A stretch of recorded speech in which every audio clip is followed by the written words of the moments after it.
ဇလန်းစာမှာတော့နေ့ရက်တော်ကြာငတ်မွတ်နေတဲ့လမ်းမေးခွေးလွင်လေးတကောင်ကိုမြင်ရမှာပါ။ဗိုက်စာလုံးလို့အစာရှာရင်းရှောက်သွားနေမိရာကနေနောက်ဆုံးမှာကြက်သားဆိုင်တစ်ဆိုင်စီရောက်သွားပြီးအယိုးတစ်ချောင်းကိုဘယ်လိုနည်းနဲ့မဆိုခွေးယူနိုင်ခဲ့ပါတယ်။ဒါပေမဲ့သူထွက်ပြေးလာတဲ့လမ်းမှာလူတစ်ယောက်နဲ့တိုက်မိပြီးလူအုပ်ကြီးရဲ့စူညံပေါ်လောရိုက်မှုတွေကြားထဲမှာအယိုးလေးပြုတ်ကျပျောက်ဆုံးသွားခဲ့ပါတယ်။ခွေးလေးရဲ့ခေါင်းကိုမိုးချိုးပစ်ချတယ်လို့ခံစားလိုက်ရပါတယ်။သူ့မျက်လုံးထဲမှာစိတ်ပြက်အားငယ်နေတဲ့ပုံရိပ်တွေအထင်သာမြင်နေရပါတယ်။အဲဒီချိန်မှာပဲစစ်သားတစုအဲ့ဒီနားကနေစစ်ကြောင်းချီဖြတ်တန်းသွားခဲ့ကြပါတယ်။အဲ့ဒီထဲမှာရောဘတ်လို့ခေါ်တဲ့စစ်သားတစ်ယောက်လည်းပါဝင်ပါတယ်။ရောဘတ်ကခွေးလေးကိုတနာပြီးဘီစကစ်မုတ်တစ်ခုကျွေးလိုက်တဲ့အခါခွေးလေးရဲ့မျက်လုံးတွေချက်ချင်းတောက်ပသွားပြီးရောဘတ်သွားလျာနောက်ကိုတကောက်ကောက်လိုက်ပါတော့တယ်။အဲ့ဒီနေရာမှာစက်ကြောင်းပြန်ရရင်ဒုတိယကမ္ဘာစစ်အတွင်းပြင်သစ်နဲ့ဗြိတိန်စစ်တပ်တွေဂျာမန်စစ်တပ်တွေကိုပူးပေါင်းတိုက်ခိုက်နေချိန်မှာအမေရိကန်ကလည်းစစ်ပွဲတွေပါဝင်လာခဲ့ပါတယ်။အမေရိကန်ဟာဂျာမနီကိုဘလိုနီနဲ့မဆိုနိုင်ယူကျင်တာကြောင့်နိုင်ငံတွင်းကလူငယ်တွေကိုစစ်ပွဲထဲဆေလွတ်ဖို့စစ်တင်တန်းတွေပေးနေခဲ့တဲ့အချိန်ပါ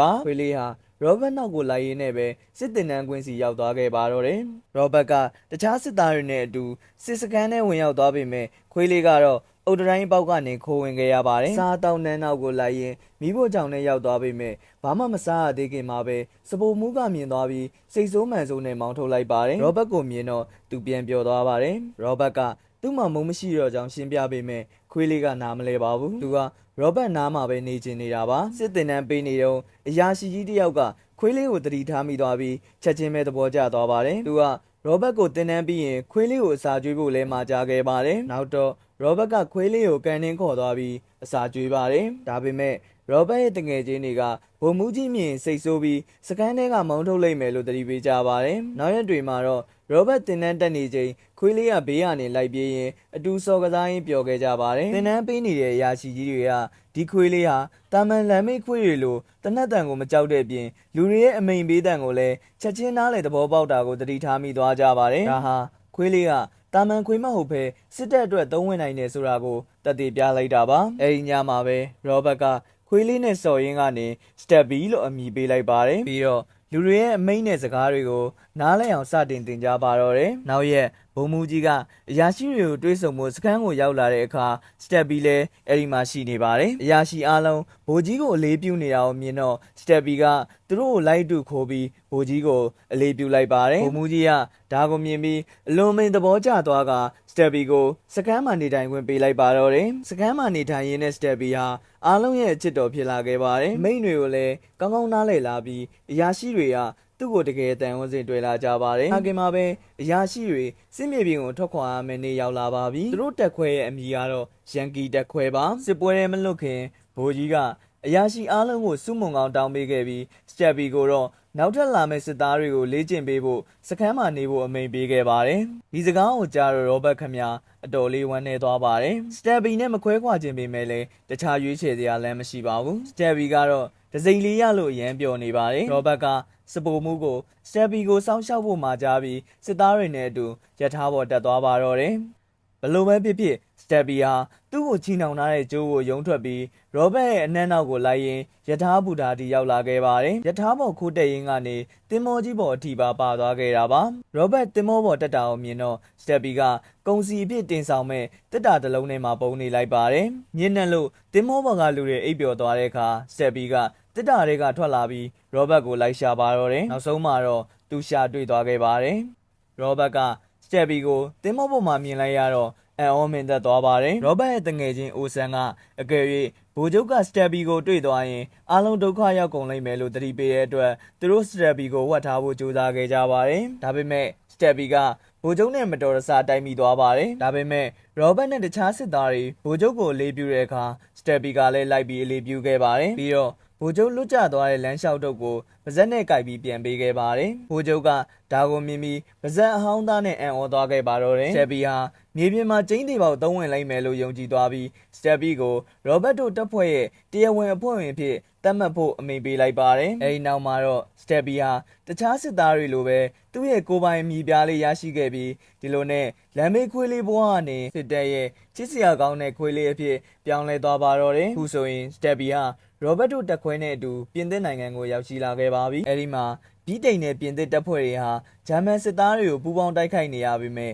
ဂျာမန်တပ်တွေကအင်အားပိုသာနေပါတယ်ဂျာမန်တွေရဲ့တိုက်ခိုက်မှုတစ်ခုအတွင်းမှာအမေရိကန်နဲ့ဗြိတိန်တပ်သားတော်တော်များများဟာအဆောက်အအုံပျက်စီးတွေအောက်မှာပိတ်မိနေခဲ့ပါတယ်စတက်ဘီကရဲရဲဝံ့ဝံ့သူတို့ကိုလိုက်ရှာပြီးပျက်စီးတွေအောက်ကနေဆွဲထုတ်ပေးခဲ့လို့စစ်သားတော်တော်များများရဲ့အသက်ကိုကယ်တင်နိုင်ခဲ့ပါတယ်ရောဘတ်ကသူ့ရဲ့ပြင်သစ်စစ်သားတငယ်ချင်းဂက်စတွန်နဲ့တွေ့ဆုံတဲ့အခါဂက်စတွန်ကလည်းစတက်ဘီကိုမြင်ပြီးသဘောကျသွားကသူတို့နှစ်ယောက်ဟာမိတ်ဆွေရင်းချတွေဖြစ်လာကြပါတယ်အဲဒီနောက်ဂက်စတွန်ကရောဘတ်တို့အဖွဲ့ကိုစခန်းစီခေါ်သွားခဲ့ပါတယ်လန်ခီမှာဂျာမန်စစ်တပ်ကြောင့်လုံးဝပျက်စီးယိုယွင်းနေတဲ့မြို့ပြကြီးကိုဖျက်ဆီးသွားခဲ့ကြပါတယ်စခန်းကိုရောက်တော့အားလုံးညရီနာယူကြပါတယ်နောက်တစ်နေ့မနက်မှာရောဘတ်ကဂက်စတွန်စတက်ဘီတို့နဲ့အတူလေကင်းထွက်ခဲ့ပါတယ်။ကြောက်ဆောင်ကြီးတစ်ခုနောက်မှာပုံပြီးဂျာမန်စစ်သားတွေကိုမှန်ပြောင်းနဲ့စောင့်ကြည့်နေတော့ဂျာမန်တွေကမြို့ထဲကိုအစိမ့်ငွေ့နဲ့တိုက်ခိုက်ဖို့ပြင်ဆင်နေတာကိုသိလိုက်ရပါတယ်။ဒါကိုသိလိုက်ရတာနဲ့ချက်ချင်းမှာပဲသူတို့၃ယောက်ဟာစခန်းကစစ်တပ်ကိုအချိန်မီသတိပေးနိုင်ဖို့အပြေးလွှားပြန်ခဲ့ကြပါတယ်။လမ်းမှာဂျာမန်စစ်သားတစ်ယောက်ကရောဘတ်ကိုပြစ်ဖို့လုပ်နေတာကိုစတက်ဘီမြင်သွားပြီးရောဘတ်ကိုခုံအောင်လိုက်လို့ရန်သူကြည်စံမှလွဲချော်သွားခဲ့ပါတယ်။ဒီလိုနဲ့စတက်ဘီဟာရောဘတ်ရဲ့အသက်ကိုဖန်ကယ်တင်ခဲ့ပြန်ပါတယ်။အဲဒီနောက်ရောဘတ်နဲ့ဂက်စတွန်တို့တစ်ပင်ကြီးတစ်ပင်နောက်မှာပုံနေခဲ့ကြပါတယ်။ရန်သူတွေကဗပောင်းဆောင်ကနေတနက်နဲ့ချိန်နာအကြောင်းအခြေအနေကအတော်လေးအန္တရာယ်များနေမှန်းရောဘတ်တီးလိုက်ပါတယ်။ဒါကြောင့်သူကစတက်ဘီကိုအစိမ့်ငွေ့ကမျက်နှာဖုံးကိုပြပြီးစကန်းကိုတတိပေးဖို့ပြန်လှုပ်လိုက်ပါတယ်စတက်ဘီကရောဘတ်ရဲ့အချက်ပြမှုကိုချက်ချင်းနားလည်သွားပြီးစကန်းစီကိုအစွမ်းကုန်အပြေးလွှားပြန်သွားခဲ့ပါတော့တယ်စကန်းကိုရောက်တာနဲ့စတက်ဘီကအစိမ့်ငွေ့ကမျက်နှာဖုံးကိုပါဇက်နဲ့ကိုက်ပြရဲ့အတွက်စစ်သားတွေချက်ချင်းသဘောပေါက်သွားပြီးမျက်နှာဖုံးတွေကိုအလူရက်တက်ဆင်ကြပါတယ်မကြာခင်မှာပဲဂျာမန်စစ်တပ်ကအစိမ့်ငွေ့တွေပါတဲ့ဒုံးကျည်တွေကိုကောင်းကင်ပေါ်ပစ်လွှတ်လိုက်ပြီးမိနစ်ပိုင်းအတွင်းမှာပဲအစိမ့်အောင်စိမ့်ငွေ့တွေနေရာအနှံ့ပြန့်နှံ့သွားပါတော့တယ်စစ်မြေပြင်အနီးရွာတွေရွာလဲအစိမ့်ငွေ့အန်ဒီရဲ့နဲ့ရင်ဆိုင်ရတော့မယ့်အချိန်မှာစတက်ဘီကအဲ့ဒီရွာကိုအရင်ဦးဆုံးအပြေးရောက်သွားခဲ့ပါတယ်သူကရွာထဲမှာအကျယ်ကြီးလိုက်ဟောင်နေတဲ့အတွက်ရွာသားတွေလက်နှိုးလာကြပါတယ်အဲ့ဒီချိန်မှာပဲကောင်းကင်ကြီးအစိမ်းအောင်ပြောင်းပြီးအစိမ်းငွေ့တွေပြန့်လာတာကိုမြင်တော့အားလုံးမျက်နှာဖုံးတွေချက်ချင်းစွတ်လိုက်ကြပါတယ်စတက်ဘီကတော့အပြင်မှာကြံနေတော့ရောဘတ်နဲ့ဂက်စတွန်တို့မြင်းနဲ့အပြေးရောက်လာပြီးစတက်ဘီကိုအိမ်တိန်နဲ့ဆွဲခေါ်ကပါဇက်ကိုအဝတ်နဲ့စီးပေးပြီးစိတ်ငွေ့ရန်ကနေကာကွယ်ပေးခဲ့ပါတယ်စိတ်ငွေ့တွေစင်ကြယ်သွားပြီးနောက်လူတွေအပြင်ထွက်လာတဲ့အခါရွာသားတွေဟာစတက်ဘီကိုမြင်ပြီးဝမ်းသာအားရဖြစ်သွားကြပါတယ်အဲ့ဒီအချိန်ကစလို့ရွာသားတွေကစတက်ဘီကိုသူတို့ရဲ့ကယ်တင်ရှင်သူရဲကောင်းကြီးအဖြစ်သတ်မှတ်လိုက်ကြပါတယ်စကန်းကိုပြန်ရောက်တော့ကပတိန်ကဂျာမန်နေလက်နက်ကြီးပစ်ခတ်မှုစကြတဲ့ကစစ်သားတယောက်ပျောက်ဆုံးနေပြီးဘလို့မှရှာမတွေ့သေးကြောင်းကြေညာပါတယ်စတက်ဘီကကပတိန်ရဲ့စကားကိုနားလေတာကြောင့်သူ့ရဲ့ထက်မြက်တဲ့အနက်ခံအာယုံကိုသုံးပြီးဂျာမန်တွေရဲ့ကြီးစံတွေလက်နက်ကြီးကြီးတွေကြားထဲကနေပျောက်ဆုံးနေတဲ့ဒဏ်ရာရစစ်သားကိုလိုက်ရှာပါတော့တယ်နောက်ဆုံးမှာတော့အောင်မြင်မြင်ရှာတွေ့သွားခဲ့ပါတယ်စစ်သားတွေကမိခိုးပုံးတွေတုံးပြီးဒဏ်ရာရစစ်သားကိုတွားရောက်ကယ်တင်နိုင်ခဲ့ပြီးစတက်ဘီရဲ့တက်တီကြောင့်စစ်သားတယောက်ရဲ့အသက်ကိုထပ်မံကယ်တင်နိုင်ခဲ့ပြန်ပါတယ်အဲဒီနောက်ရောဘတ်တို့တက်ခွဲဟာတခြားစစ်မြေပြင်တစ်ခုကိုပြောင်းရွှေ့ဖို့အမိန့်ရပါတယ်မထွက်ခွာခင်မှာရွာကအမျိုးသမီးတယောက်ကစတက်ဘီအတွက်သူမကိုယ်တိုင်ချုပ်ပေးထားတဲ့အင်ကြီးလေးကိုလက်ဆောင်ပေးခဲ့ပြီးဂက်စတွန်ကလည်းနောက်တစ်ချိန်အစိမ့်ငွေတိုက်ခိုက်ခံရရင်ကာဝယ်နိုင်ဖို့အတွက်ခွေးသုံးအစိမ့်ငွေကမျက်နှာဖုံးကိုပေးခဲ့ပါတယ်အားလုံးကိုနှုတ်ဆက်ပြီးသူတို့ခီးဆက်ခဲ့ကြပါတယ်နောက်တစ်ခါမှာတော့ဗိုလ်ကြီးကစစ်သားတွေကိုဂျာမန်စစ်တပ်နဲ့ထိပ်တိုက်ရင်ဆိုင်တိုက်ပွဲဝင်ရတော့မယ်လို့အကြောင်းကြားပါတယ်သူတို့ရောက်သွားတဲ့ဂျာမန်စစ်တပ်တွေနဲ့အပြင်းထန်တိုက်ပွဲကြီးစတင်ပါတော့တယ်ဒီတိုက်ပွဲမှာစတက်ဘီကလည်းအရေးပါတဲ့ခန်းကဏ္ဍကနေကူညီပေးခဲ့ပြီးအသက်ပေါင်းများစွာကိုကယ်တင်ပေးခဲ့ပါတယ်ဒီနေရာမှာစတက်ဘီကဂျာမန်စစ်သားတွေကိုသူ့နောက်လိုက်လာအောင်လှည့်စားပြီးအမေရိကန်စခန်းစီခေါ်သွားခဲ့လို့အမေရိကန်စစ်သားတွေကဂျာမန်တွေကိုတုံ့ပန်းအဖြစ်ဖမ်းဆီးနိုင်ခဲ့ပါတယ်ဒါပေမဲ့တိုက်ပွဲအတွင်းမှာစတက်ဘီက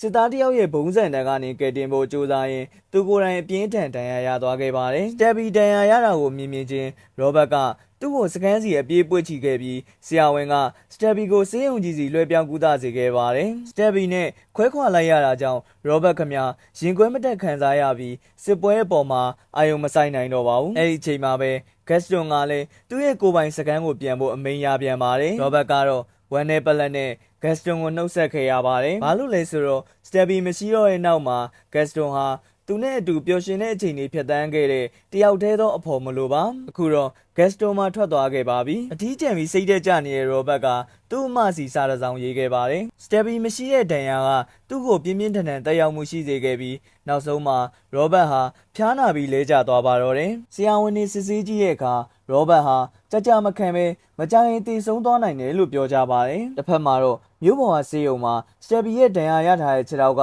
လုံးဝမသက်သာသေးပါဘူးဒါပေမဲ့လည်းသူဟာ Robert ကိုရှာဖို့ဆေးရုံကနေခိုးထွက်လာခဲ့ပါတယ်လန်ခီမှာခြေထောက်ကပြင်းပြင်းထန်ထန်နာကျင်နေပေမဲ့ Stebby ကအရှုံးမပေးခဲ့ပါဘူးသူ့သခင်ကိုရှာဖို့အဆုံးမရှိလျှောက်လန်းနေခဲ့ပါတယ်တနေရာမှာတော့နာကျင်မှုတွေလွန်ကဲပြီးလဲကျသွားခဲ့ပေမဲ့သူပြန်ထားခဲ့ပါတယ်သူ့မျက်လုံးထဲမှာRobert ကိုရှာဖွေတွေးရှိရမယ်ဆိုတဲ့ပြတ်သားတဲ့စံနာတစ်ခုပဲရှိနေတာပါနောက်ဆုံးမှာတော့အခက်အခဲပေါင်းများစွာကိုကြော်ဖြတ်ပြီး Stebby ဟာ Robert စီကိုအရောက်လန်းနိုင်ခဲ့ပါတယ် Robert က Stebby ကိုပြန်မြင်လိုက်ရတော့အတိုင်းမသိဝမ်းသာသွားခဲ့ပါတယ် Stebby ဘေးမှာရှိနေုံနဲ့တင် Robert ရဲ့ဖျားနာမှုတွေဟာယူပစ်သလိုပျောက်သွားပြီးရက်နှဲငယ်အတွင်းမှာပဲပုံမှန်အတိုင်းပြန်လဲကျန်းမာလာခဲ့ပါတယ်စစ်တာဝန်ကနေခိတ္တနာရရာတုံ Robert က Stebby သူ့တငယ်ချင်းတွေနဲ့အတူ Paris ကိုအလဲသွားခဲ့ပါတယ်အဲဒီမှာ Stebby နဲ့အတူပျော်စရာချိန်တွေကိုဖြတ်သန်းခဲ့ပါတယ်နေရာတိုင်းကလူတွေကလည်း Stebby ကိုလေးစားမှုပြသကြပါတယ်ဘာလို့လဲဆိုတော့အခုအချိန်မှာ Stebby ရဲ့တတိနဲ့သစ္စာရှိမှုဟာ